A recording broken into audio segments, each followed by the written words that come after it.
আচ্ছা, পকেট থেকে মাত্র 20 টাকা খরচ করে আপনি যদি এমন একটি জায়গায় ভ্রমণের সুযোগ পান, যেখানে একটা সময় আমাদের বাংলা শিল্প সংস্কৃতি এবং সাহিত্যের অসংখ্য গুণী মানুষদের আড্ডায় মুখর থাকতো, তাহলে সেখানে কি আপনি ভ্রমণ করতে চাইবেন?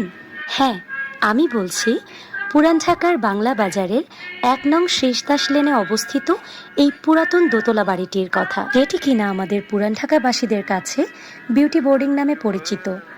এখানে আপনি থাকতেও পারবেন, আবার 3 বেলা খেতেও পারবেন। তবে এই বিউটি বোর্ডিংটা কিন্তু এমনিই তৈরি হয়নি। এটির মালিক ছিল মূলত জমিদার সুধীর চন্দ্র দাসের, যিনি ছিলেন নিঃসন্তান। পরবর্তীতে 2 ভাই প্রহ্লাদ চন্দ্র সাহা এবং নলিনী মোহন সাহা মিলে এই বাড়িটি ভাড়া নিয়ে একটি বোর্ডিং তৈরি করে এবং নলিনী মোহন সাহার বড় মেয়ে বিউটির নামেই বিউটি বোর্ডিং নামকরণ করা হয়।